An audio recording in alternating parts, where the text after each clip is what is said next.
যেহেতু গতকাল পরীক্ষা শেষ হয়েছে, তোমাদেরকে ক্লাস নিতে ভালো লাগতেছে না, না ক্লাস করতে ভালো লাগতেছে না, তো ক্লাস তো করতেই হবে, ঠিক আছে? ভালো রেজাল্ট করার জন্য ক্লাস করতেই হবে, ক্লাসের বিকল্প নেই। তো আমরা আজকে আলোচনা করব কিবোর্ড সম্পর্কে। এটা কি? এটা হচ্ছে কিবোর্ড।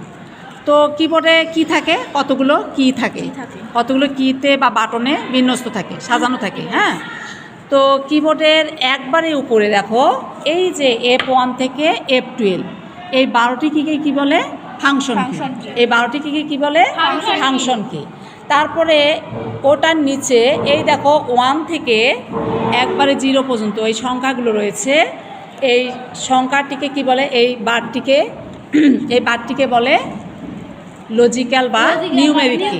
লজিক্যাল বা নিউমেরিক কি। তারপরে তার নিচে এ থেকে জেড পর্যন্ত ইংরেজি বর্ণমালা দিয়ে সাজানো, এলোমেলোভাবে কিন্তু সাজানো রয়েছে, ঠিক আছে?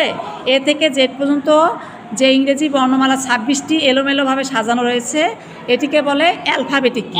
এটি কী বলে? অ্যালফাবেটিক কি। তারপর তার এই যে পাশে দেখো 4টা অ্যারো চিহ্নযুক্ত কি রয়েছে। কটি? 4টি। এই যে 4টি অ্যারো চিহ্নযুক্ত কি রয়েছে, এই 4টি অ্যারো চিহ্নযুক্ত কিকে বলে অ্যারো কি। তার উপরে এই যে 9টি কি রয়েছে, তার উপরে কয়টি কি রয়েছে? 9টি। এই 9টি কিকে বলে স্পেশাল কি। এই 9টি কিকে বলে স্পেশাল কি।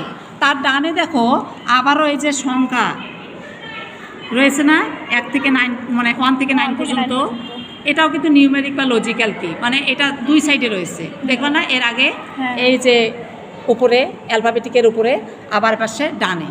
হ্যাঁ, তারপরে দেখো এই যে বামে ইয়েছি ট্যাব, তারপরে ক্যাপস লক, তারপরে হচ্ছে উইন্ডোজ, কন্ট্রোল, অল্টারেট, স্পেস বার, এই তারপরে ব্যাক স্পেস, এগুলা সবগুলো, এগুলা এই যে এখান থেকে একবারে এই যে এই সারি, এগুলোকে বলে কমান্ড কি, ঠিক আছে? কমান্ড কি। তাহলে কিবোর্ড সম্পর্কে ভালো ধারণা হচ্ছে, ঠিক আছে? আল্লাহ হাফেজ।